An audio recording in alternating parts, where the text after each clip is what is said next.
Bom dia, sejam bem-vindas a mais uma Conexão TCC, nosso encontro mensal para falar de terapia cognitivo-comportamental, aperfeiçoar a nossa prática. Um encontro bem legal onde todo mundo participa. A construção do conhecimento aqui é conjunta. E hoje nós vamos falar especialmente da escala de competências terapêuticas, né? As competências que o psicólogo precisa para atender bem seus pacientes. Eu quero perguntar para vocês se vocês já viram essa escala, se vocês conhecem essa escala. Não? Tá bom. Não. Eu não. Nunca? Não. Nos livros de TCC, naquele livro branquinho, basiquinho de terapia cognitivo-comportamental, no livro da Judite também, a gente tem no final uns questionários que nos ajudam a guiar, né, na nossa prática, que a gente faz ali uma avaliação. Tem cursos que até pedem para o paciente preencher essa avaliação do terapeuta. E essas escalas ajudam bastante a gente. Porém, essa escala que eu vou falar hoje, o nome dela é CTS. O nome não, né? A sigla. Eu não vou arriscar dizer o nome dela em inglês, não.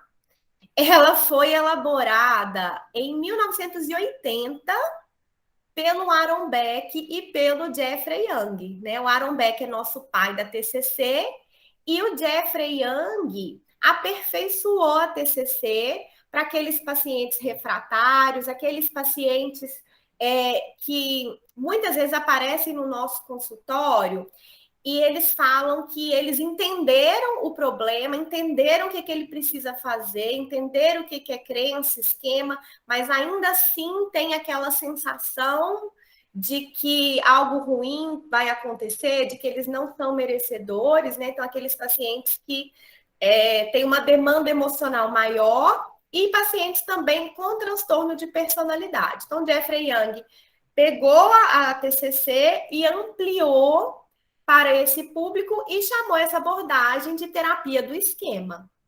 A terapia do esquema é uma terapia cognitivo-comportamental. Ela segue o mesmo pressuposto da TCC, que é a primazia dos pensamentos, que é que a gente consegue identificar os nossos pensamentos e modificar os pensamentos, e que modificando esses pensamentos, eles mudam as emoções, o comportamento, e se a gente muda a emoção, a gente também altera esse ciclo. Então, isso é a terapia do esquema. Ela dá mais ênfase em técnicas vivenciais, em experimentos emocionais, técnicas de imagem, mas o raciocínio clínico é bem parecido, da gente promover essa reestruturação desse ciclo. Então, eles fizeram essa escala em 1980, porque um dos objetivos da TCC e das TCCs é que a gente atenda o nosso paciente da melhor maneira possível. Não é assim? O objetivo é que o paciente fique bem. E até mesmo, né, uma frase do Aaron Beck, que o paciente se torne seu próprio terapeuta. E aí os estudiosos, os professores, os supervisores estavam tendo dificuldades pela própria má formação de profissionais. Quantos profissionais dizem que atendem em TCC, mas não conhecem pressupostos básicos? Isso é um problema mundial. Não só na TCC, mas a gente vai ter isso no direito, quantos advogados não atendem bem, na engenharia, né, na pedagogia, em todo lugar a gente vai ter isso. Então, como a TCC tende, né, a sempre buscar experiências baseadas em evidências, protocolos comprovados, eles falaram assim, olha, a gente precisa ter um parâmetro.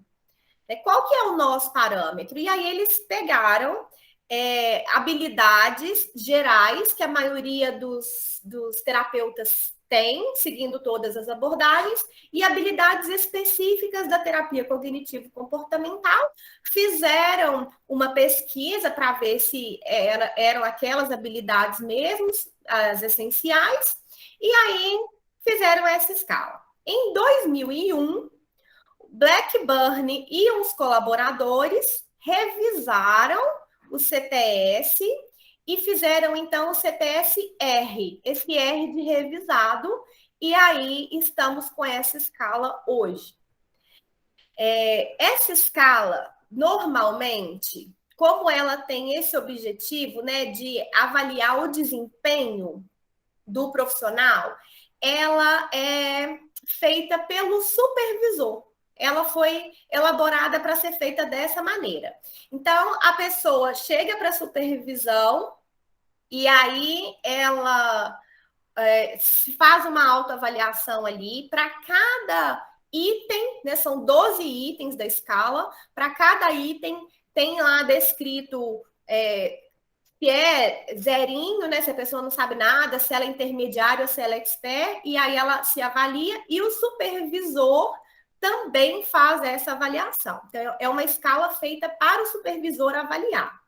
Nós não vamos fazer essa avaliação hoje, né? Eu vou contando para vocês quais são esses itens e eu quero que vocês vão pensando aí na cabecinha de vocês. É claro que pode ter distorções cognitivas, vocês podem se cobrar demais e achar que vocês não são tão bem assim.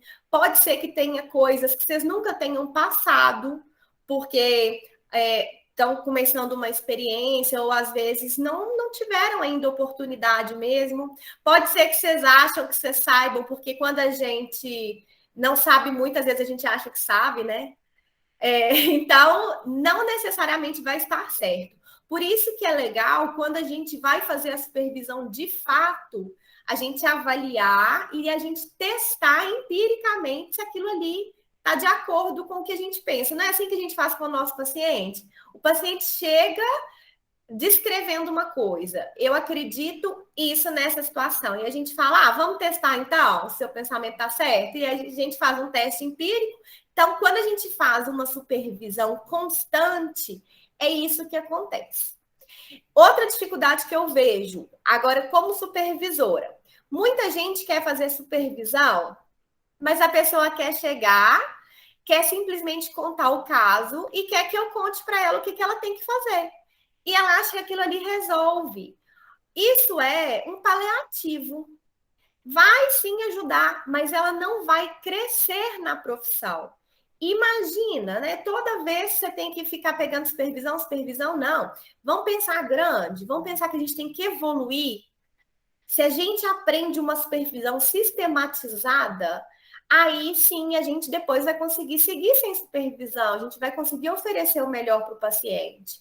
Então, agora, né, esse ano eu venho com essa proposta de grupo de supervisão justamente por isso. A gente faz uma avaliação inicial, aí aquele grupo vai trabalhar de acordo com aquelas necessidades, cada um vai ver que ponto precisa melhorar e que ponto que está ótimo, que ele já vai muito bem e vai conseguir ter um progresso ali mensurável, uma coisa palpável que a gente consegue mesmo medir em números.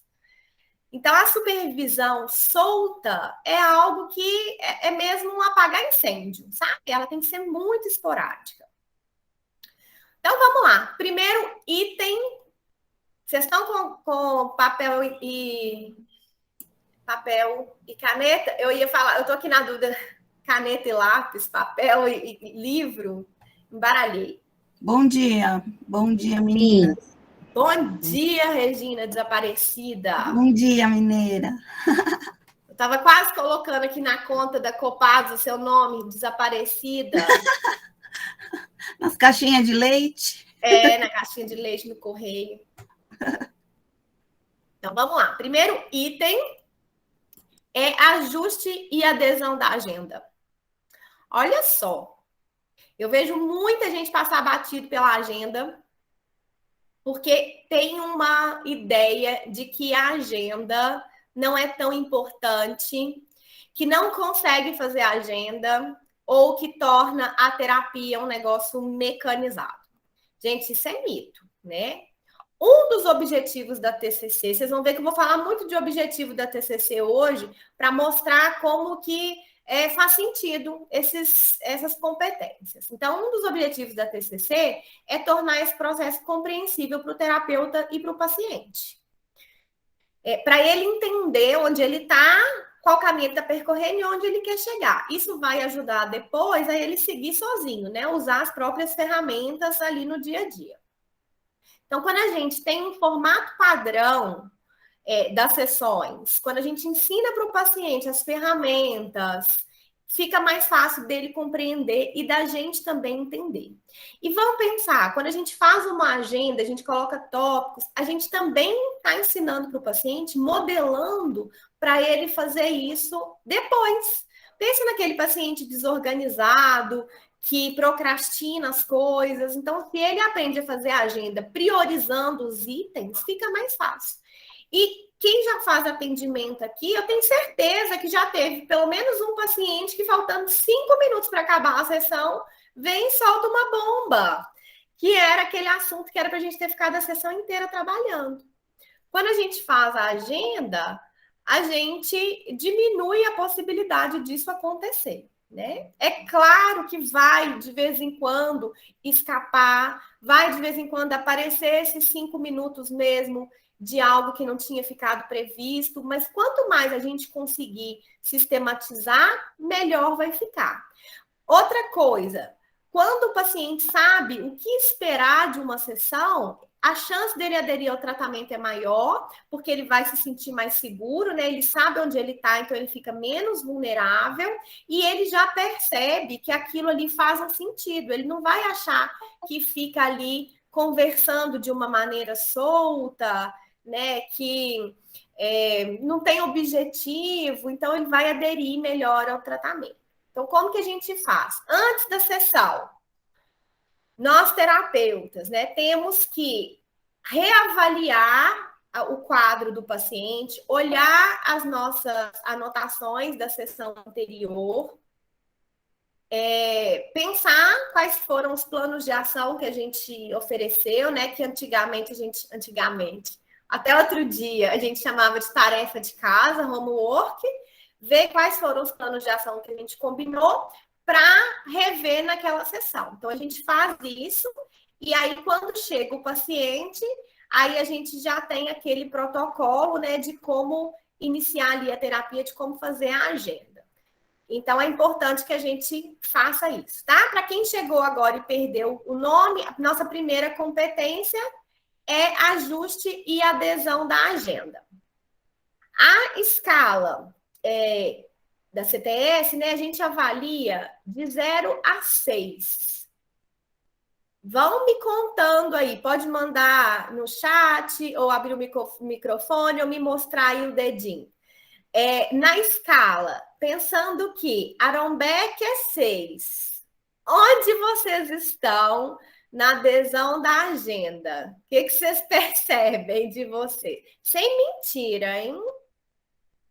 3. Vamos lá. Então, vamos, né, fazer essa autoavaliação aí. Às vezes, sabe o que acontece? Com um paciente, a gente tem mais facilidade de fazer a agenda, com outro paciente, a gente tem menos facilidade. Vocês consideram, ou uma coisa importante, né? Vocês consideram importante a agenda? Porque às vezes a gente fala assim, não, eu trabalho bem sem agenda, não precisa. E aí já começa da gente. Então, se vocês consideram, já é um caminho, né? Eu acho que ninguém parte do zero, então, olha que bom. Depois conseguir, aí é outra história. Né? Flávia, mas tem isso mesmo, né? Alguns pacientes parece que é muito mais fácil e outros completamente diferente, né? E quando você perguntou, eu fiquei pensando, porque eu pensei em pacientes assim que são distintos, e tem alguns que realmente é muito mais fácil e outros não, né? E acaba sendo um desafio muito maior. E aí eu me pergunto, será que esse paciente que é difícil fazer a agenda, será que não é porque é o que mais precisa da agenda? Que às vezes o paciente vai replicar com a gente no consultório o que ele faz no dia a dia. Então, será que ele é desorganizado, né? Será que ele tem essa dificuldade? E aí, nosso papel forçar, né? Assim, empenhar mais. Acho que sim, faz todo sentido. Né? E aí, Carla, é claro que a gente vai focar primeiro na aliança terapêutica. Então, se é um paciente que tem dificuldade com a agenda, a gente não vai enfiar a goela abaixo, senão a gente perde ele, né? Claro. Alessandra? Não, Ana, eu queria até compartilhar uma experiência, porque antes de te conhecer, eu não sabia nada disso, né? Então, os meus atendimentos não tinha agenda. E eu, depois que eu comecei a colocar a agenda, a fazer a agenda antes do atendimento, eu percebi a diferença. Porque antes eu me perdia, às vezes eu pensava alguma coisa, mas na hora você esquece, né? E você não trabalha aquilo que às vezes vem uma demanda, você acaba colocando de lado aquilo que você tinha pensado e esquece, e depois que eu comecei a entender quão importante eu percebi a diferença. Eu falei 3 porque, nossa, ainda tenho muito que aprender, mas eu acho que já estou no caminho certo.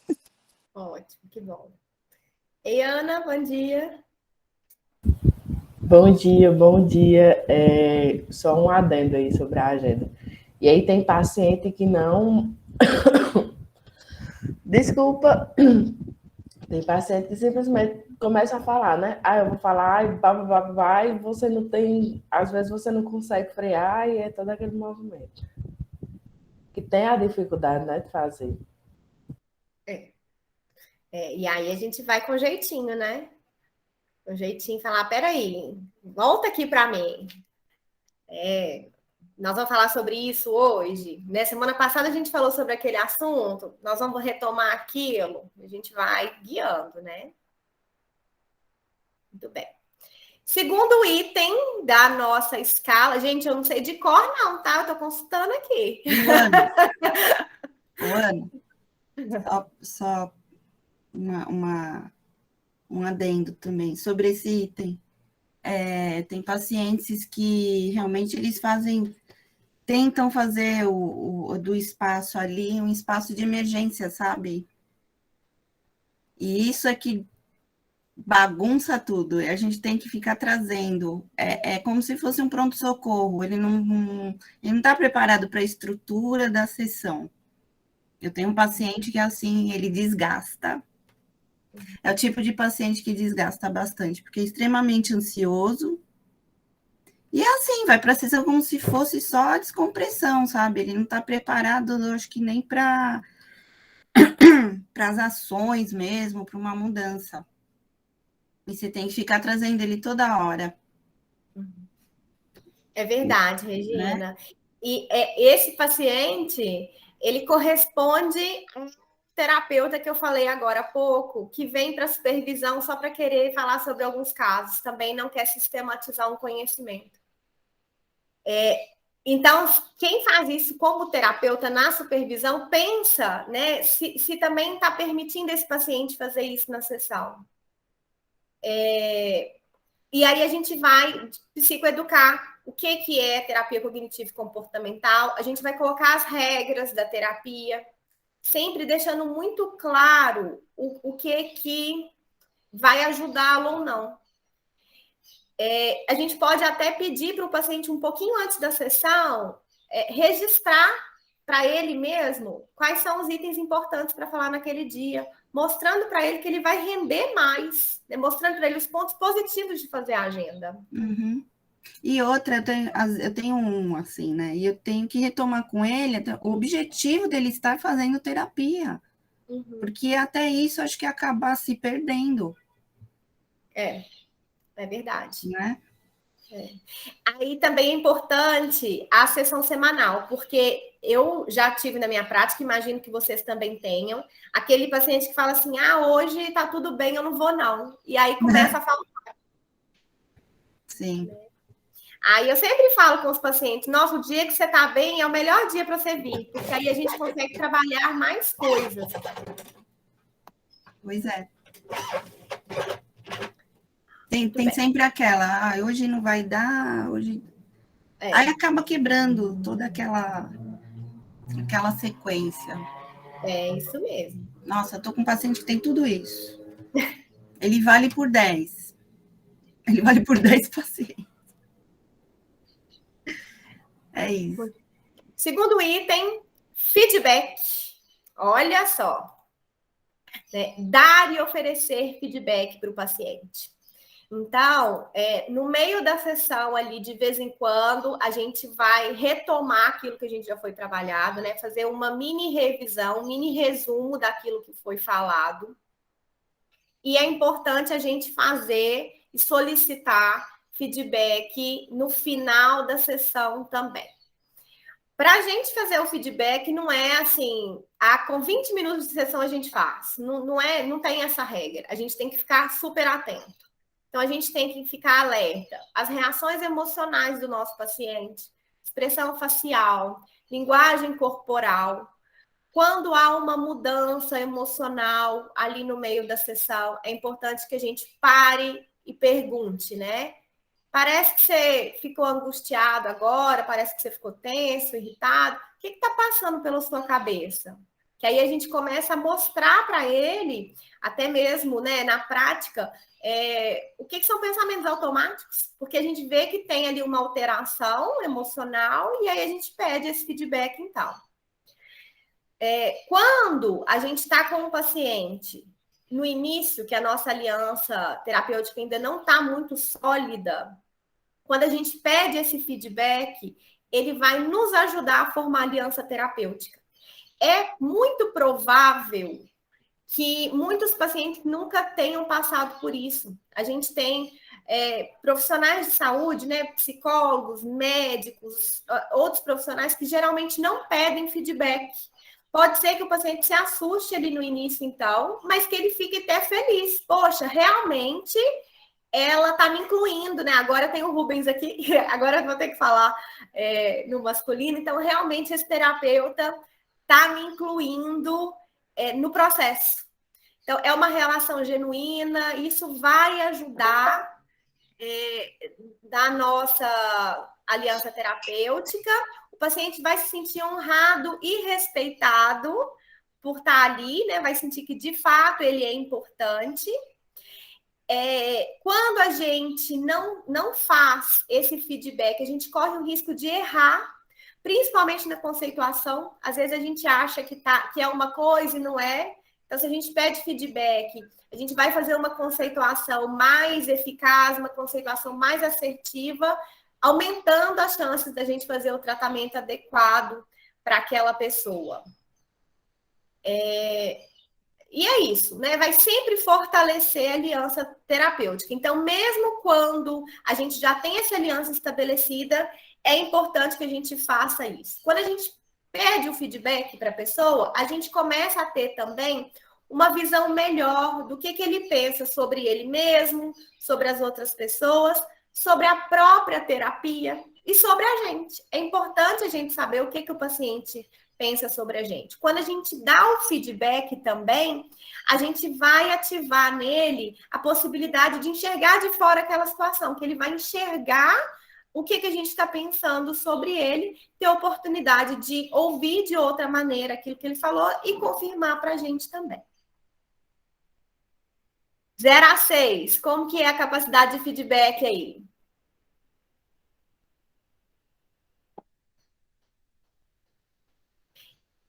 Cinco? Olha!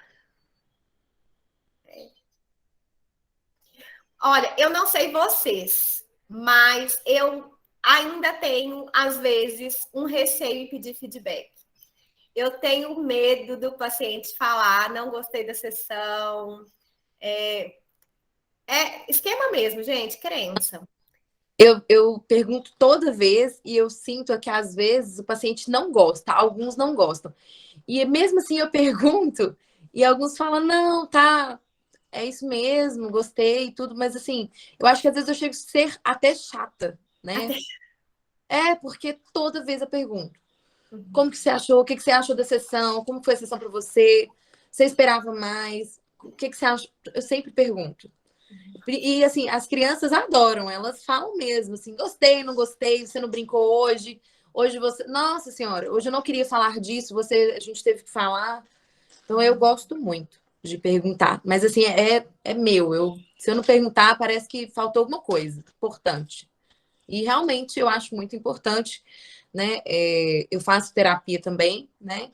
E eu queria que ela perguntasse, ela não pergunta. E eu tô pensando em falar com ela, sabe? Depois que você está falando, eu tô aqui pensando, gente, eu vou falar com ela, eu quero falar, o que eu achei da sessão hoje. Fala mesmo. É uma coisa sua mesmo, né, Isabela? Você pede feedback na vida, não é só terapeuta, não. É verdade, de tudo, né? É verdade. E aí é legal a gente fazer um feedback bem pontual, quer ver? O que vocês acharam da gente falar sobre o feedback? Tá vendo? Não é assim, o que vocês acharam do que a gente fez até agora? É de uma pergunta específica. Então, se você faz uma intervenção, o que você achou? Você acha que faz sentido esse processo cognitivo que eu fiz aqui com você, de pensamento, emoção e comportamento? Né? Você achou que fez sentido essa técnica que a gente fez? Então, Exatamente. Desse jeito, né? Funcionou, né? O que você está pensando sobre isso? Eu faço direto, sim, também. Alessandra? Não, eu só queria dizer que, para mim, o feedback é como você falou, é um termômetro, né?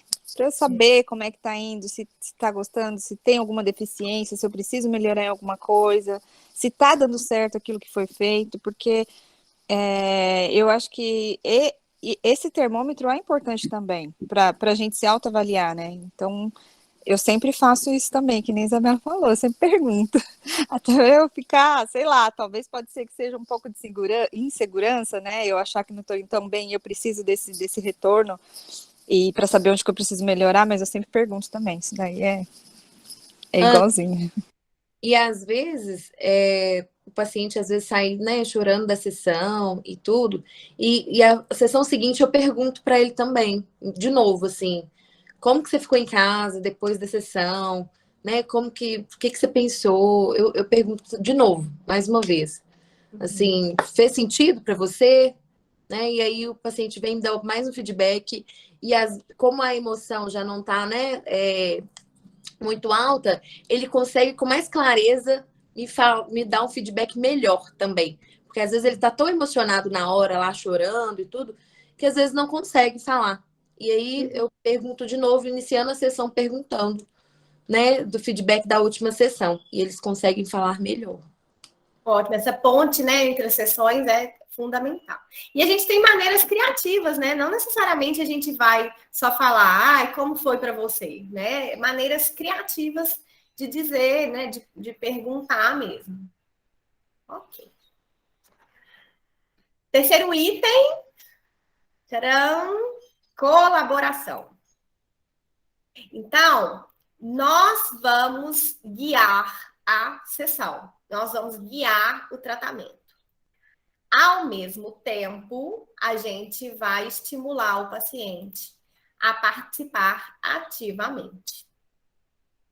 Então, por isso que a gente sempre vai fazer essa parceria. Vamos lembrar, TCC é 50-50. O paciente fala 50, a gente fala 50. Se tem alguém falando demais, está errado, né? O profissional está falando demais quando ele fica lá dando palestra, né? Quando ele só se preocupa em fazer a psicoeducação, quando ele quer impor. E o paciente fala demais, quando ele fala, e a gente não interrompe, não faz esse resumo e não faz intervenções. Pode ser que, às vezes, a gente tenha dificuldade, né, em fazer essas intervenções, com medo de não saber quando interromper. Então, isso vai incluir no nosso próximo item, que daqui a pouquinho a gente vai falar, mas é importante, né, a gente saber esse momento de parar. Então, a colaboração, ela vai ajudar a priorizar os problemas, e aí já ajuda na agenda, vai apresentar justificativas mais racionais para a intervenção, a gente vai mostrar para ele por que a gente vai priorizar aquela intervenção, aquele experimento comportamental, e também a gente vai aprender a solicitar aprovação, porque se a gente não constrói colaborativamente o plano de ação, a gente já sabe que a chance do paciente realizar diminui, porque ele tem que querer. Não é simplesmente a gente falar com ele que é importante. né? Então, se você vai no nutricionista e o nutricionista fala com você assim, todo dia no café da manhã você vai comer um mamão. Você não gosta de mamão? Se você sair dali com aquela indicação, você não vai seguir o que ele falar. Então, o paciente tem que também colaborar. A gente vai sempre incentivar isso, né? A terapia é dele. Então, tem que ser algo que ele sinta-se participativo. Até mesmo isso. Onde nós vamos fazer registro? Onde nós vamos anotar cartão de enfrentamento? Vai ser por escrito? Vai ser o caderno de terapia? Vai ser post-it? Vai ser no celular? Como que a gente vai fazer? Né? Então, esse é o nosso terceiro item, né? Vocês estão bem de colaboração? Como é que vocês se veem? Bem, né? Aí é 6. 6 é o Aronbeck. Você tá lá, gente? Tô brincando, Ana. Comparando com ele não dá, né, gente? Vamos só entrar a gente mesmo. Oi, gente. Quando eu fiz minha pós-graduação, eu fiz num lugar maravilhoso, né? Mas a minha professora ela é bem exigente. Aí a gente fez uma prova sobre depressão.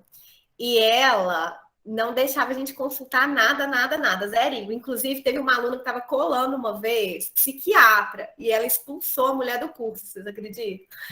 Aí eu decorei os critérios diagnósticos, tá? Assim, hoje eu não sei mais, não, mas decorei critério diagnóstico de depressão e tudo. Aí fiz a prova lá, tal, concentradaça.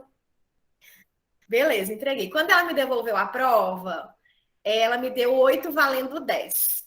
Aí eu fui lá, conferi a prova e tal, e não tinha nenhuma questão errada, estava tudo certo. Não tinha nenhuma observação. 8 e 10. Aí eu fui lá morrendo de medo, né? Mas falei, eu vou perguntar. Aí cheguei lá e falei, ô, professora, se eu acertei tudo, por que eu ganhei 8? Aí ela falou assim, você ganhou 8 porque 9 só para Deus e Aronbeck, 10 só para mim. Que ótimo! Engoli meu 8, fui embora com ele. Ai, gente. Muito bem. Então, não sei nem por que eu contei isso agora. Oh, meu Deus! Devia falar para ela assim, a senhora aprovaria que é muito boa se desse 10 para um aluno seu. Né? Ó. A criadora e criatura. Ô, Ana, eu acho que você comentou isso porque você não engoliu muito bem esse 8 ainda. Mas eu não sei o que teve a ver com a colaboração ou não. Acho que eu Foi porque, Ana, foi porque eu falei assim, dou 6. Aí você falou assim, não, 6 só. Verdade. É. Verdade. Foi um 8 não superado. Não superei mesmo, gente. Não superei. Mas sou extremamente grata a ela. Maravilhosa. Quarto item. Nossa, esse daqui, gente, eu vejo que pega, hein? Ritmo e uso eficiente do tempo. Se vocês viram minha postagem sobre beach tênis, lá nessa postagem eu falei sobre esse item. Olha só. A gente chama no esporte, né? A gente chama de tempo de bola. Vocês já viram quando a gente vai chutar uma bola e o pé vai para um lado, a bola vai para o outro, né? Quando falta esse tempo de bola. E às vezes também falta o ritmo na terapia. E aí eu vejo de todos os jeitos. Pessoas que subestimam o tempo e pensam, não vou fazer essa técnica porque não vai dar tempo. E pessoas que superestimam o tempo. Então, fazem uma agenda longa ou deixam o paciente falar demais porque acha que vai dar tempo de intervir.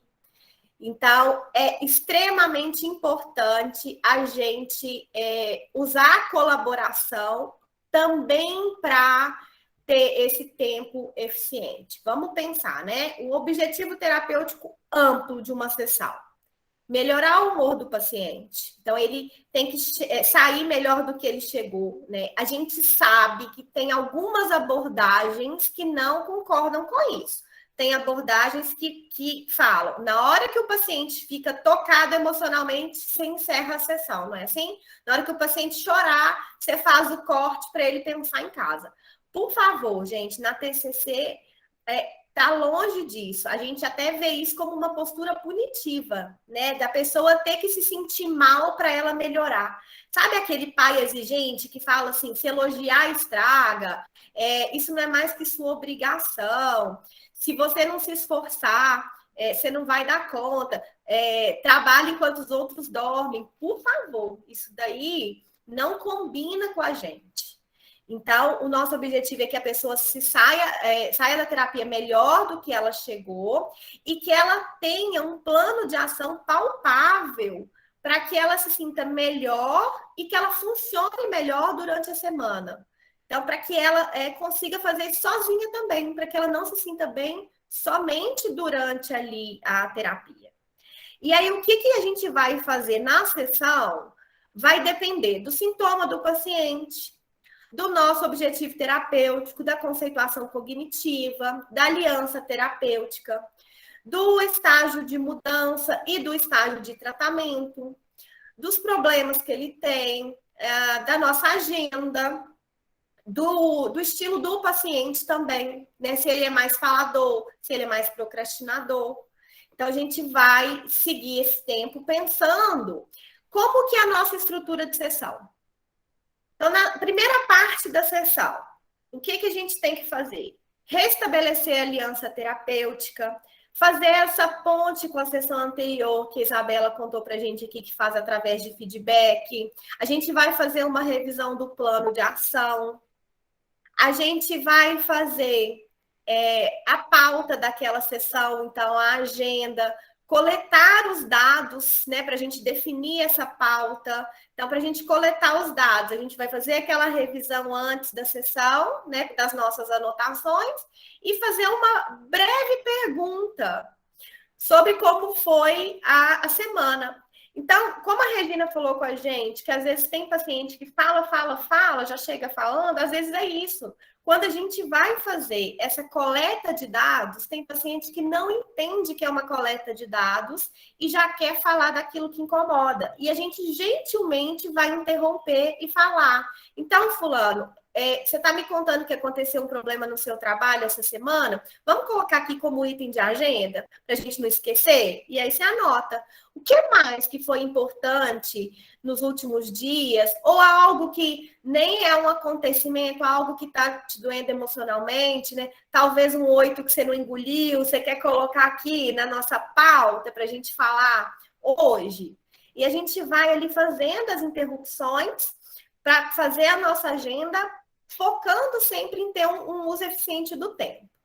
Na segunda parte da nossa sessão, a gente vai discutir aqueles problemas que estão ali na pauta, e essa discussão tem a ver com a intervenção em si. Então, a gente vai ensinar habilidade, né, habilidade cognitiva, habilidade comportamental, de resolução de problema. A gente vai reforçar o modelo cognitivo, a gente vai trabalhar com os pensamentos automáticos, tudo que for mesmo de intervenção. A gente pode fazer, às vezes, uma estratégia de relaxamento, pedindo feedbacks, né, com o passar do tempo, sempre reforçando isso. Essa segunda parte da sessão, é a parte que vai ter mais tempo.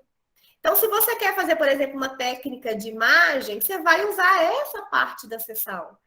E vamos pensar, a gente vai fazer uma técnica de imagem, o quê? Uns 20 minutos? Às vezes a gente fala assim, nossa, já passou 20 minutos da sessão, eu precisava fazer uma técnica de imagem, mas não vai dar tempo. Vai sim.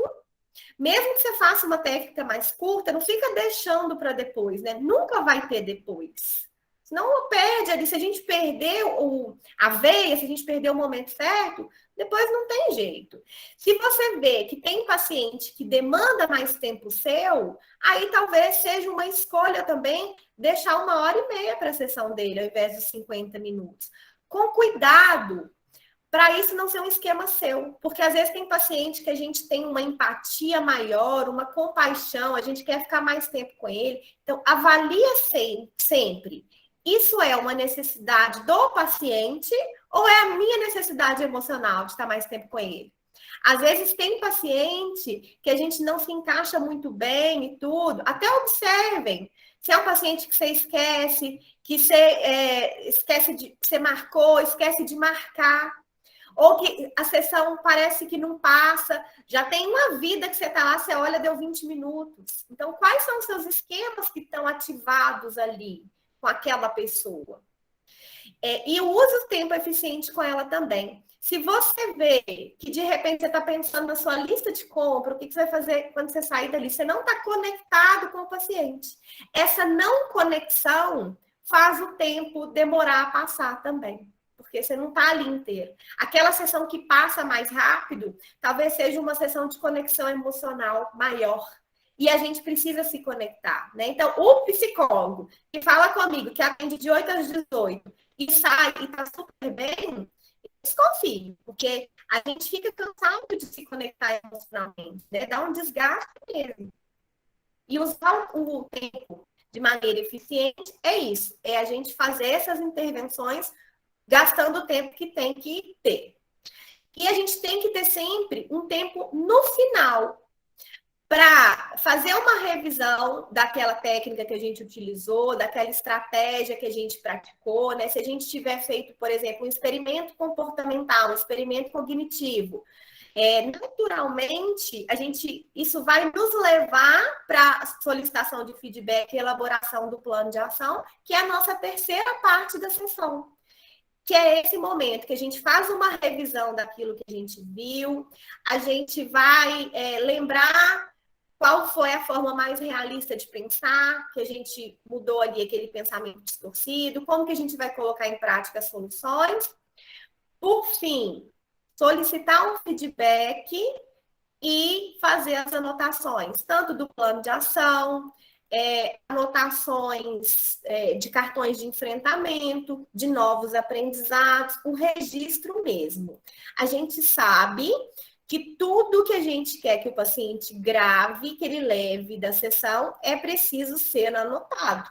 E aí pode ser das diversas maneiras, né? Caderno de terapia, celular, o jeito que for conveniente, tá bom? Então, isso é importantíssimo, ritmo e uso eficiente do tempo. Quem atende em 30 minutos aí, porque precisa atender pelo convênio, que exercício, que tarefa que vocês têm? Porque tem que encaixar aí dentro. Eu não sei como que vai ser feito. Eu até sugiro que depois da sessão, então, tenha um feedback escrito, né, da sua parte, da parte do paciente. Então, que essa sessão se prolongue um pouquinho aí, porque 30 minutos eu acho muito corrido para a gente fazer tudo isso, né? Comentários ao próximo item?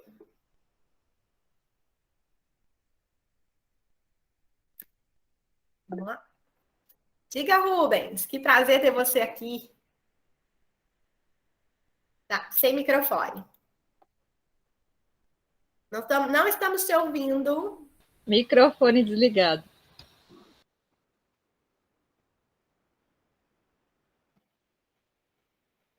Ainda não. Tá desligado na chamada mesmo.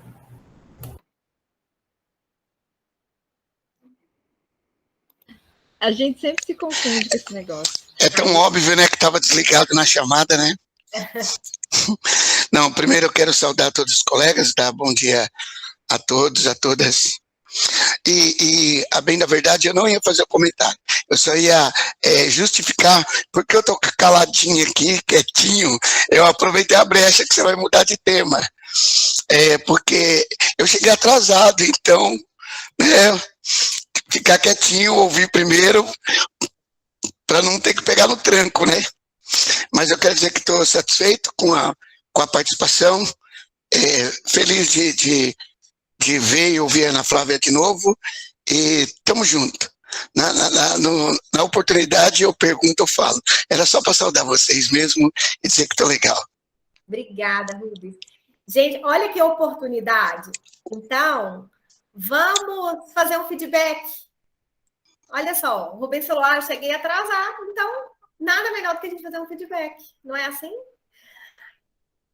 Hoje a gente está falando, então, sobre a escala de competências do terapeuta, que foi elaborada inicialmente pelo Aaron Beck e pelo Jeffrey Young, né? E depois, em 2001, essa escala foi revista por Blackburn e os colaboradores. O nome dessa escala é CTS-R, né? O R de revisada, e ela fala de 12 habilidades que o terapeuta cognitivo comportamental precisa desenvolver para oferecer o melhor serviço para os seus pacientes. Nós falamos, então, dos itens até o momento: ajuste e adesão da agenda, feedback, colaboração, ritmo e uso eficiente do tempo. Feedback bom? Querem complementar? Ok. Então, vamos seguir aí. Próximo item é efetividade interpessoal. Que o meu corretor me pregou a peça essa semana lá no meu Stories. A efetividade interpessoal, gente, é uma coisa inata, talvez, né? A gente já nasce com essa habilidade. Nós, seres humanos, somos a espécie social mais sociável das espécies sociais, então a gente tem uma tendência a se relacionar. E isso é uma coisa que vai acontecer, então, com a gente naturalmente. A gente vai se expondo a relações e vai aumentando isso.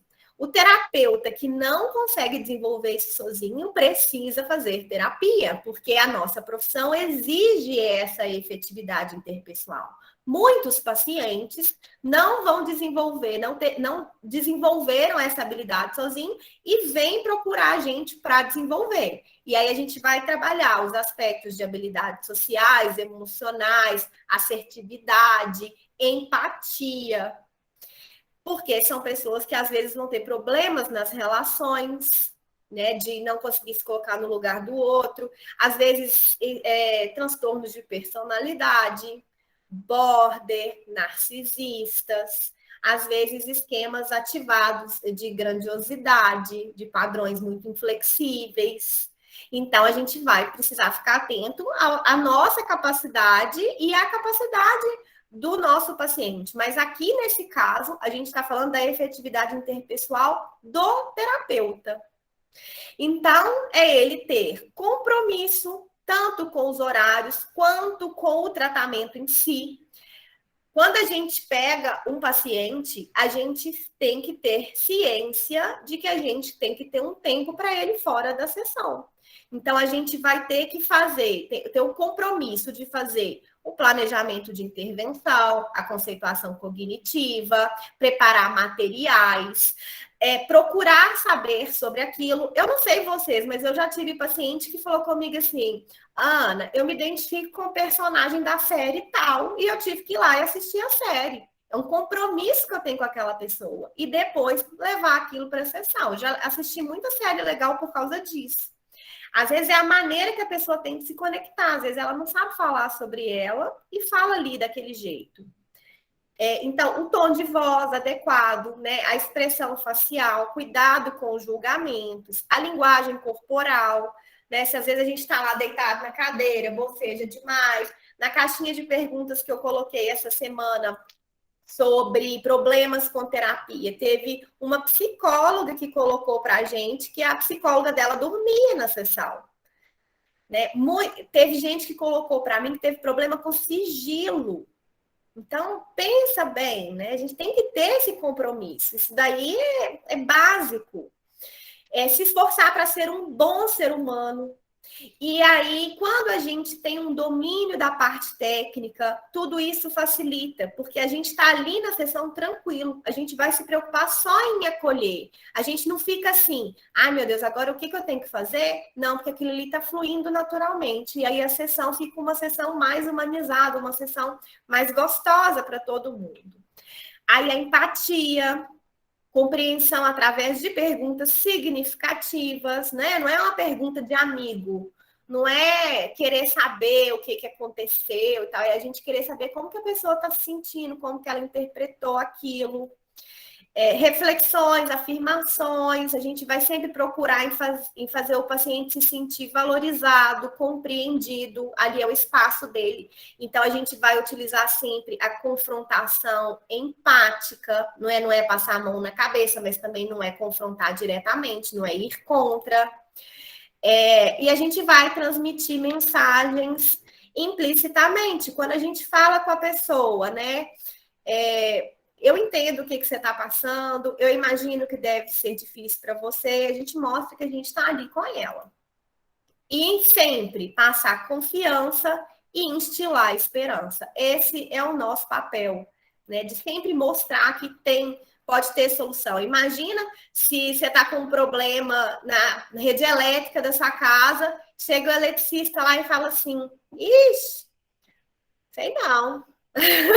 Que desespero que vai dar, não é? Então, quando o eletricista fala assim, isso aqui não vai ser fácil, não, mas a gente tem 2 alternativas. Olha como que já melhora. Né? Você fala, esse cara aqui é bom mesmo. Né? E aí, é isso que a gente tem que fazer. Quando a gente olha o paciente e fala, ixi, sei não. Né? Então, cuidado, né? Para a gente mostrar que a gente sabe o que está fazendo ali. Nós, né, pela nossa tendência a viver em grupos, a gente quer se sentir normal, se sentir pertencente. Então, quando a gente mostra para o paciente que o problema que ele tem não é um problema só dele, isso já é terapêutico. Isso vai normalizar e vai falar, bom, se ela já fez isso antes, né? Se alguém já resolveu esse problema, eu também vou resolver. Então, facilita, tá bom? Cuidado para não ficar assim, eu já tive um paciente assim, ninguém quer saber. E aí é igual o salão de beleza, Rubens. No salão de beleza, na hora que uma mulher sai, outras falam dela. Então, na hora que eu vou sair, eu já sei que vão falar de mim. Não é assim? Não é possível que eu sou tão especial que só eu que não vou ser falada. Então, se a gente fala de um paciente para o outro, aquele que está ali com a gente vai falar, não, depois ela vai falar de mim para o próximo. E aí a gente tem que tomar cuidado para a gente não ficar, né, fazendo isso, né? A pessoa vai se sentir mal. Como é que vocês são aí? Diga, Rubens. Agora é o volume.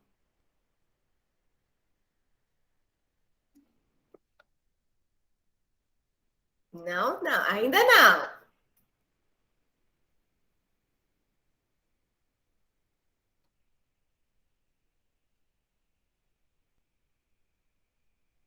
Também não. Deu ruim. Vai tentando aí. Como que vocês consideram, gente, efetividade interpessoal? Tranquilo? Dá para chegar no 5? Falando a questão da esperança, como é importante, né? Como a gente se sente bem quando ouve, não, vai dar certo, é só fazer de tal forma. E com o paciente, você tem que também passar a ideia de que é muito da responsabilidade dele também dar certo. Que a esperança não é só, tá tudo no terapeuta, né? Ele também tem que entender essa questão que ele tem que colaborar com ele mesmo para poder dar certo. Uhum. Que a esperança também tá nele, né? É verdade, Regina. E às vezes o senso de autoeficácia tá tão ruim que ele acha que ele não dá conta. Ou ontem mesmo eu ouvi a pessoa falando assim, eu já fiz de tudo, né? Não fez de tudo. Então, é isso, né? A gente falar, eu tô aqui do seu lado e eu vou te ajudar, mas você vai ter que fazer sua parte também. Né? Ana?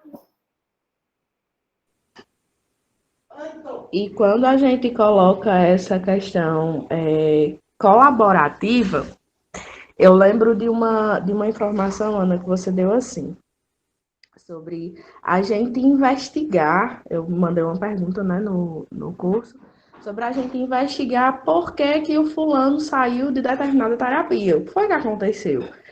Porque às vezes a pessoa não faz a parte dele E geralmente eu acredito que aconteceu comigo e aconteceu com vários de vocês. A pessoa chega e diz, tu vai me dar alta quando, hein? Então as pessoas, elas querem que a gente faça a nossa parte e a deles, né? Às vezes o paciente ele não quer ser colaborativo, e aí é o psicólogo que não presta, né? Ah, não deu certo não, não gostei não, né? Ele não faz nada não. Não sei o quê. Então, assim, essa questão da psicoeducação, da gente informar o paciente que o tratamento é colaborativo, muda tudo. Porque se ele não entendeu aquilo, vai ser muito difícil de a gente conseguir uma efetividade nesse acompanhamento. Então, deixar isso muito, muito claro, de verdade. E isso ajuda tanto também para a gente não julgar o colega, né? Porque às vezes a gente fala, nossa, aquele psicólogo é ruim, olha como é que o paciente chegou aqui. Tem todo um contexto, a gente tem que avaliar a fase de mudança mesmo, sabe? Aquele modelo transdiagnóstico de mudança. Quem está no grupo de supervisão de criança já recebeu lá a pastinha que tem o modelo transdiagnóstico de mudança. Ah, eu já vou dar spoiler. Amanhã, a Alessandra e eu vamos fazer uma live 11 horas, e nós vamos falar sobre isso, tá? No Instagram mesmo. Depois eu conto. Nós vamos falar, inclusive, sobre o modelo de mudança. Então, se o paciente chegou no outro psicólogo em pré-contemplação, ele não vai mudar. Tem uma neurologista, neuropediatra aqui em Belo Horizonte, sensacional, o nome dela é doutora Maria Amin. A clínica dela chama Vias do Saber. A doutora Maria Amin, ela fala com a gente para a gente tomar cuidado com as nossas angústias. Muitas vezes, ela ajuda uma família a ter um diagnóstico e aquela família não fica com ela. Ela fala que, normalmente, quem dá o diagnóstico passa o paciente para frente, porque ele vai entrar naquele estágio de negação. Esses estágios do luto, eles são questionáveis, mas a gente sabe que, né, que pode ser um instinto essa negação e a barganha, e aquela pessoa vai procurar outro profissional. E eu não sei o que acontece lá no cérebro dela, que ela exclui aquela primeira informação que ela teve, ela fala assim, nossa, mas aquela psicóloga nunca tinha me falado dessa possibilidade, e tinha sim, mas o paciente abstraiu, esqueceu. Então, essa parte da colaboração nem sempre a gente vai conseguir imediatamente, né? O paciente tem que estar pronto para isso também. Por isso que a gente tem que trabalhar com essa sistematização. Então, uma avaliação, a motivação, para a gente compreender e né, fazer o melhor. Gisele, oi. Queria perguntar para você e para os colegas, se já tiveram um paciente que você teve que praticamente demiti-lo, entre aspas, porque eu tive uma, né, que ela chegou num ponto que deu para perceber claramente que ela não estava pronta para aquele comprometimento da terapia, porque ela vinha mostrando, ela tinha um querer, né, de fazer, ela sabia da necessidade, mas não fazia as tarefas, aí perdia o sentido, porque já tinha passado muito tempo e faltava, ela só podia ir quando tinha o dinheiro, ela só dependia de outra pessoa para pagar a terapia, estava tudo muito enrolado, e não evoluía. Então, assim, eu cheguei numa sessão para rever isso com ela, tive que rever o tempo dela, se era realmente aquilo, se ela estava organizada, né, com ela mesma para poder fazer a terapia e ter aquele comprometimento semanal com ela mesma. E ela foi percebendo que realmente ela não estava. E ela falou, eu vou voltar, mas num outro momento, então.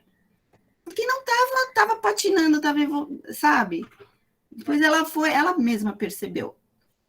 E, né, eu falei, como ela já me conhecia, já fiquei à disposição para quando ela tiver o momento certo dela para voltar.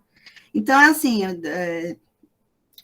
parece que tem um livro sobre isso, né? Quando a gente demite, o cliente demite, né, entre aspas.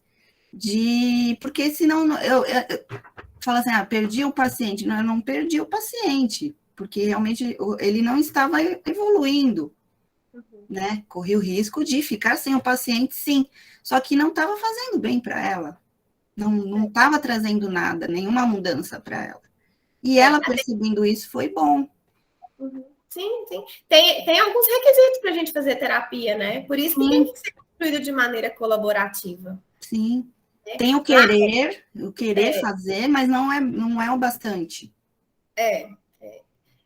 Lá no grupo de supervisão, nós vamos ver pelo menos 3 estratégias para lidar com pacientes que estão nessa fase de pré-contemplação, né? A gente tem algumas estratégias que a gente utiliza, mas tem hora que elas não são suficientes mesmo. E aí é isso, né? De maneira colaborativa, ver com o paciente, vai ou não vai? E quem sabe, né? Às vezes não é o momento dele, ou sei lá, outra necessidade, né?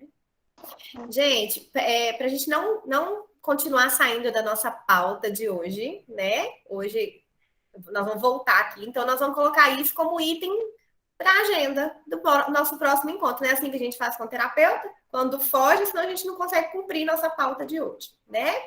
Você está colocando os limites aí, né? Limites aqui. E vou colocar mais um limite, quer ver? Nós falamos aqui sobre coisas que talvez sejam muito particulares. E aí eu vou pedir para a Fernanda, na hora de fazer a edição, tirar essa parte aqui dos nossos comentários, porque estou cortando você. Porque pode ser que um leigo escute essa nossa aula e eu acho que não fica adequado, né? Essa discussão teria que ser muito mais particular, tá bom, Fernanda? Depois, na hora da edição, nós vamos cortar um bocado aqui, tá? Vou voltar aqui, então, para os nossos itens. E ainda para otimizar o nosso tempo, fazer o uso eficiente do nosso tempo, eu vou falar sobre 3 itens da nossa escala de uma vez só. Vocês vão entender por quê, tá? Então, o próximo item. Elicitar a expressão emocional adequada. Elicitar cognições-chave. E identificar comportamentos. Ficou meio óbvio, né? Nosso modelo cognitivo é composto de pensamento, emoção e comportamento. Então, eu vou falar desses 3 itens de uma só vez. Quando o paciente vem e conta uma situação, ele está contando aquela situação sobre a ótica dele, sobre a perspectiva dele. E é importante que a gente identifique os pensamentos, né? Como que ele está enxergando aquilo, como que ele se sente e o que ele faz.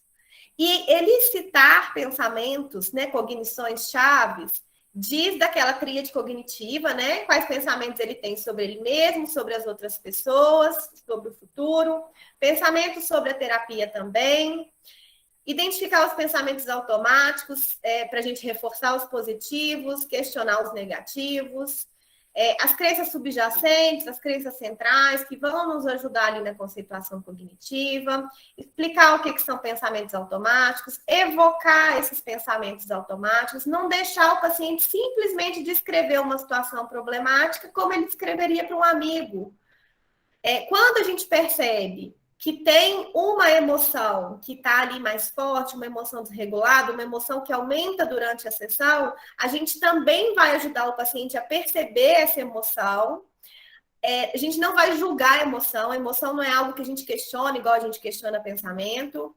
Então, a gente vai buscar, né, nomear as emoções, classificar, colocar de 0 a 10 lá o quanto aquela emoção é forte ou não, né, comparar aquela emoção.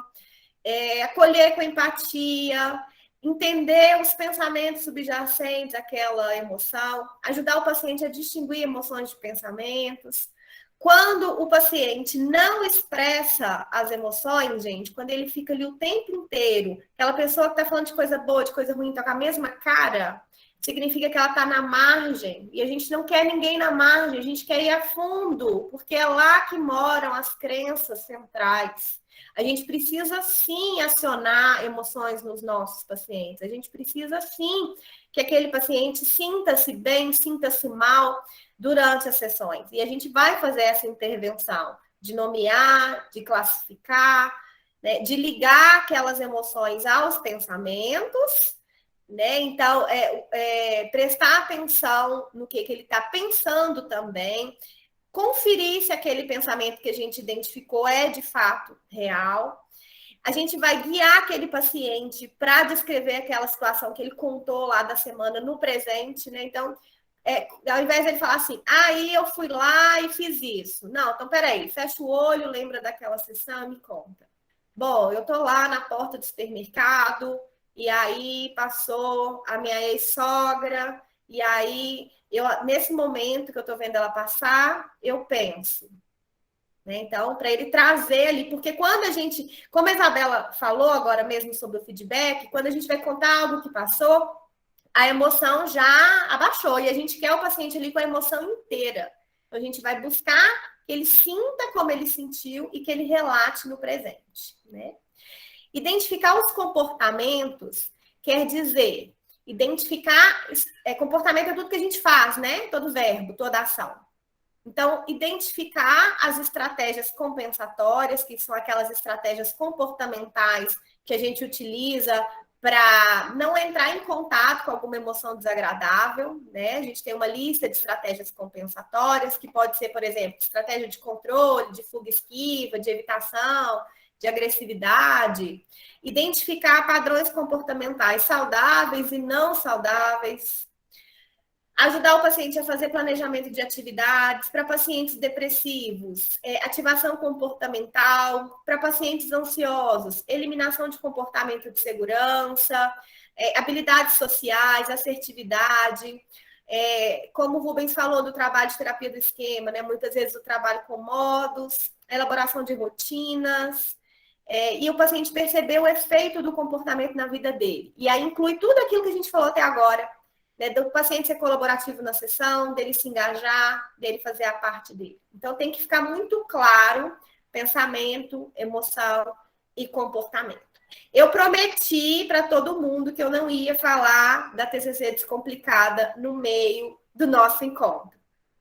Alessandra, tem isso tudo que eu estou falando aqui com detalhe no curso da TCC Descomplicada? Só sim ou não? Sim! Obrigada. Não vou falar, senão depois vão me chamar de mentirosa. É porque é muita coisa para eu explicar aqui hoje. Mas Aaron Beck, gente, e Jeffrey Young falaram que a gente tem que ter essa competência, essa habilidade de trabalhar pensamento, emoção e comportamento, né, em todos os seus âmbitos na nossa sessão. Vocês estão trabalhando pensamentos, emoções e comportamentos de 0 a 6? 5? Beleza, essa Alessandra é show de bola. Todo mundo aí está conseguindo? Sim. 3. Vamos dizer. Tô ficando com medo da Alessandra. A Alessandra está comigo tem quase um ano. Com uma Ana dessa na sua vida, tenha medo, viu? Depois que a Ana tirou 10 e ganhou um 8, a gente, né, vai te abaixar a bola. Vamos lá. Bom, próximo item da nossa avaliação, descoberta guiada. Gente, descoberta guiada é fantástico. Porque quando a gente trabalha de maneira colaborativa e faz a descoberta guiada, né, que pode ser através de questionamento socrático, todas as técnicas que a gente leva o paciente a descobrir seus próprios padrões. E é tão engraçado que o paciente fala assim, acabei de pensar uma coisa aqui, ele até às vezes esquece que a gente que levou ele lá, ele acha que ele fez sozinho. E que coisa mais linda quando a gente ajuda a pessoa a desenvolver seu senso de autoeficácia, que a gente sabe o que a gente fez e a gente pode dar todo o mérito para ele, não é? Porque é ele que está ali sentindo a dor, a gente é mero coadjuvante mesmo. Então, nós temos que ver isso, né? De não querer que o paciente dê o mérito para a gente, mas para ele próprio. Se ele fizer isso, ele venceu na vida. E a gente também, a gente cumpriu nossa tarefa. Então, a descoberta guiada, eu acho que é assim, nossa principal estratégia. Então, é ajudar o paciente a olhar situações com distanciamento, né, ele encarar os pensamentos dele como ideias, não como verdades, ele avaliar a validade, né, o quanto aquele pensamento é real e o quanto aquele pensamento é útil, a utilidade do paciente, descatastrofizar, aceitar as emoções. Tem paciente que tem medo de sentir emoções, que não gosta, que tem crença sobre ela. Então, tudo isso que a gente faz. tem a ver com a descoberta guiada. Próximo item, esse daqui, eu recebo mensagem toda semana. Integração conceitual, que é a capacidade de fazer a conceituação cognitiva, que eu acho que é o bicho de 7 cabeças aí para 90% dos terapeutas. Esse número eu que chutei aqui, tá? Eu acho que não tem pesquisa falando disso, não. Mas muita gente tem dificuldade na conceituação cognitiva. E não existe uma terapia cognitivo-comportamental padrão ouro verdadeira sem conceituação cognitiva. Ali a gente coloca o paciente com a queixa dele, né, dentro dele próprio. É a subjetividade ali, na teoria, não é uma subjetividade solta, e é ele ali. Então, o que aquele paciente com transtorno de ansiedade tem diferente daquele outro paciente que também tem transtorno de ansiedade? Então, essa produção da conceituação cognitiva é necessária, é importante, é um dos critérios de avaliação de competência terapêutica.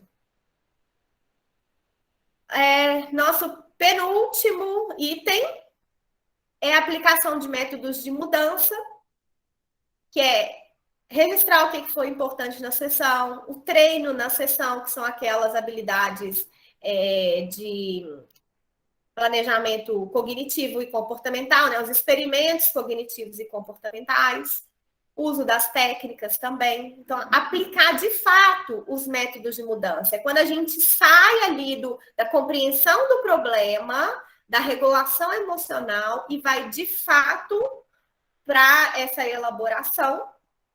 Então, essa é a aplicação de métodos de mudança. Vocês conseguem aplicar esses métodos de mudança? Porque até os próprios pacientes às vezes chegam e falam assim: eu já sei qual que é meu problema, eu sei o que eu tenho que fazer, mas eu não consigo. Então, é a prática em si desses métodos. Né? Aí, o que muita gente faz? Técnica solta. Me dá uma técnica para lidar com o luto, me dá uma técnica para procrastinação. E ela vai falhar quando não há uma conceituação cognitiva bem feita. Ou até ela vai funcionar, mas por um tempo determinado. A gente não vai viver de técnica, não tem jeito. Né? Então, para a gente ver que ela é o penúltimo item de avaliação, porque a gente tem que ter feito toda essa estrutura primeiro para depois a gente chegar aqui. E, por fim, não menos importante, o plano de ação propriamente dito, que é essa integração, que é o paciente, de fato, conseguir praticar tudo isso que ele viu na terapia e praticar por um longo tempo.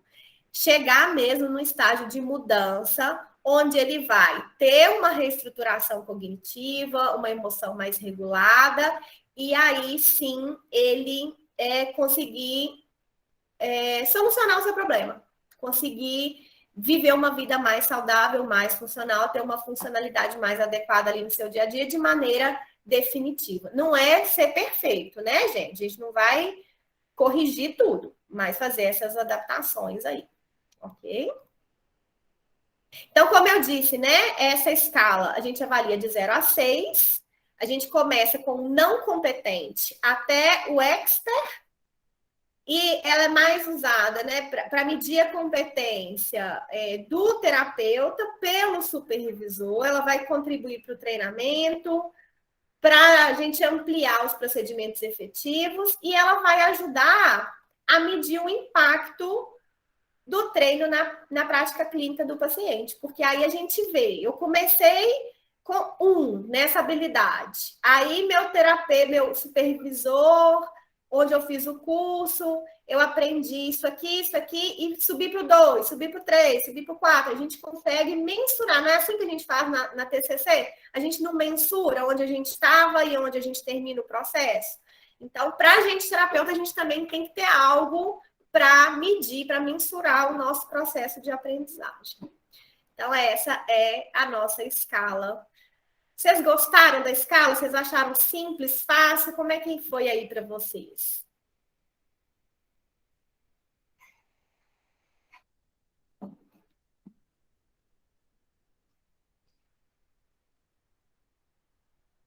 Contem. Aquele que do simples não é fácil, né? Mas eu adorei. Eu acho que é bem importante a gente também ter isso, essa autoavaliação para nós, para a gente saber se está melhorando, o que precisa melhorar, quais são as nossas dificuldades. E é uma coisa mensurável que você pode estar ali olhando e falar, poxa, aqui eu melhorei, mas eu ainda preciso dar uma investida nessa parte. É muito bom. Eu acho ótimo. Ótimo, maravilha. Márcia? Eu achei assim, quando você falava os itens, eu achei um pouco difícil, mas quando você detalha, né? Então fica mais fácil. E a própria escala, ela já nos dá um norte de como a gente deve ser, né? O nosso perfil. Então ajuda muito. É algo que veio realmente para acrescentar, assim, na nossa prática, né? Para a gente se autoavaliar. Ô, Márcia, e quando a gente for fazer essa avaliação, você está lá no nosso grupo de supervisão de crianças, ela vai ser mais detalhada ainda, porque os próprios elaboradores, né, da escala, fizeram para a gente um padrão. Então, de 0 a 1, se você faz isso. De 2 a 4, se você faz isso. Considere 5 a 6 se você está assim. Então, para a gente conseguir ver comportamentalmente mesmo, né? Eu faço isso? Ou então, se eu não faço, o que eu tenho que fazer? Então, fica uma coisa de realmente um plano de ação. É uma LPM mesmo para a gente, tá? E aí nós vamos ver com mais detalhes lá no nosso grupo de supervisão, tá bom? E o interessante, né, é que conforme você foi explicando, foi falando, eu não sei os colegas aqui, mas eu já fui pensando, já fui me dando uma nota, né? Poxa, isso daqui, não, isso aqui eu ainda preciso melhorar, isso daqui eu ainda preciso. Você já vai se autoavaliando só com a explicação. Imagina com isso na sua mão no dia a dia, né? É.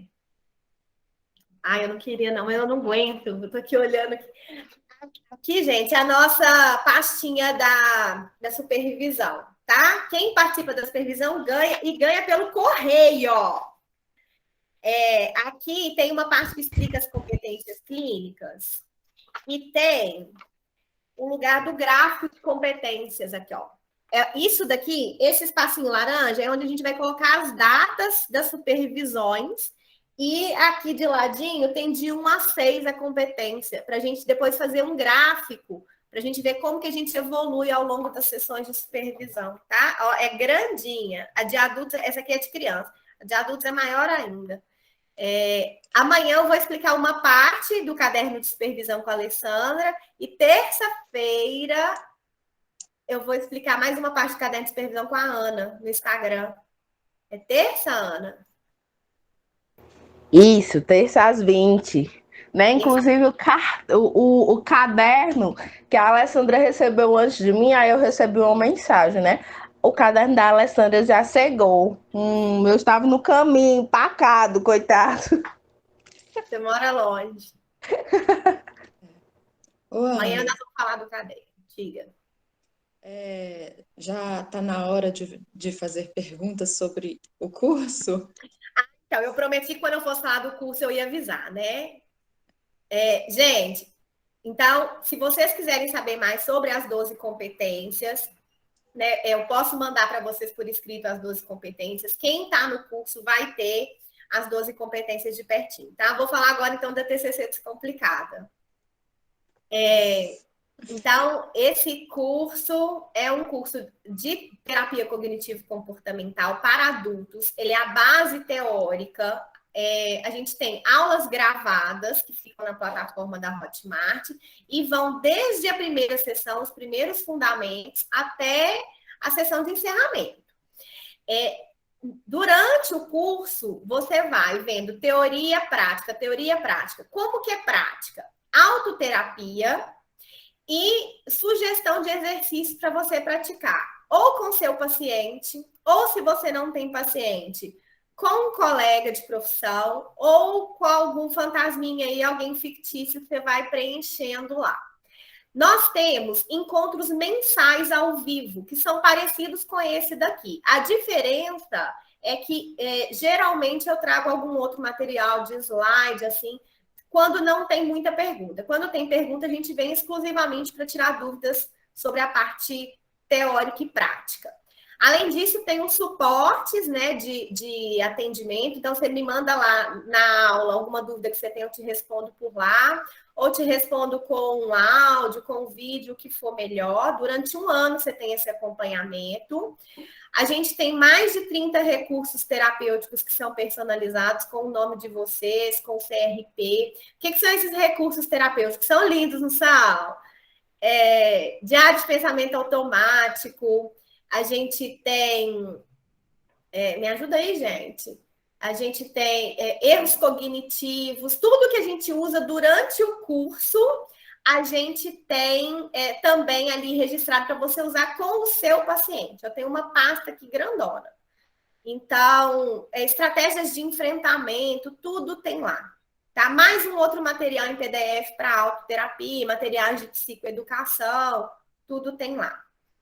Então, esses são os nossos bônus. Então, recapitulando, né? As mais de 90 aulas gravadas, encontros ao vivo mensais, suporte, o material em PDF personalizado. E para agora, eu estou abrindo 16 vagas para supervisão em grupo.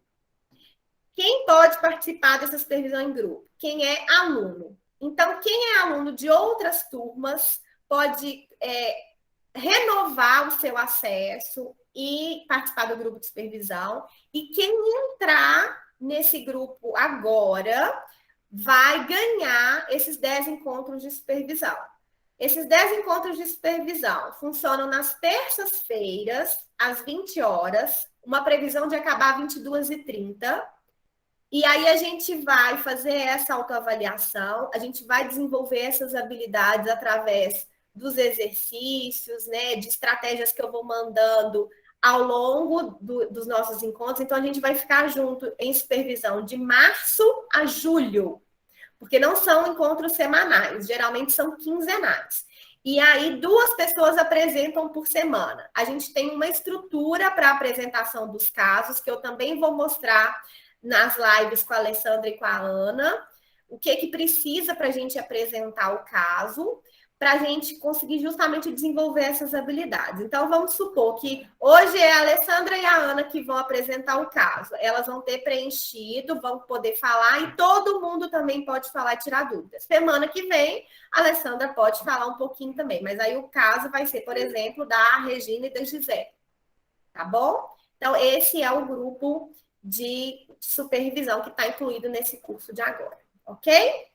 Se eu não me engano, já está liberado para adquirir o curso, e aí os 16 primeiros, ou dos alunos e desses, entram no grupo. Fernanda, se você quiser colocar o link aqui no chat.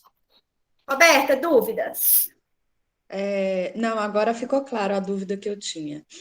Com relação à supervisão infantil, já encerrou, né? Não tem vaga mais. Para esse agora, não. A gente deve abrir outro em junho. Tá, joia. Obrigada. Mas tem o curso de TCC infantil, que também tem aulas ao vivo, e também dá para tirar muita dúvida. E tem vaga aberto? Tá aberto? O de criança sempre fica aberto. Ah, tá. Vou olhar então. Tá? Obrigada. E também tem material personalizado, lindo. Meninas, dúvidas? Não estou te ouvindo, Rubens. Rubens? Me ouve agora? Sim. É esse meu aparelho aqui. Quando terminar a nossa reunião, eu vou puxar ele na parede. Não, aí eu ia perguntar, esse curso que você está falando, o que é? A TCC Descomplicada? É. Ah, tá. Você sabe me dizer se a Beth se inscreveu?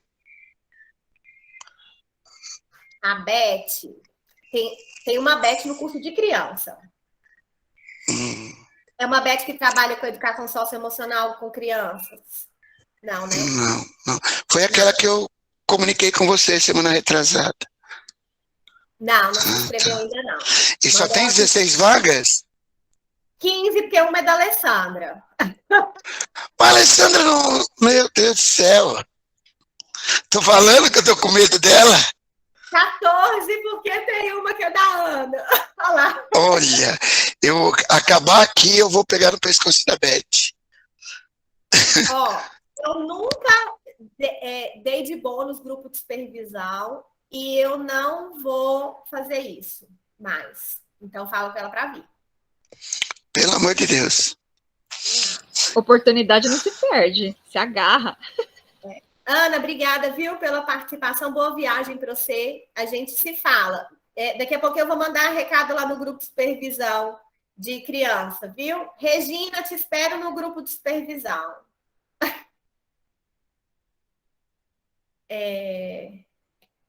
Saudade de você, Regina, sumida. Gente, mais dúvidas? Ó, hoje eu tenho beach tênis 14 horas. Fora o meu horário do beach tênis, estarei à disposição.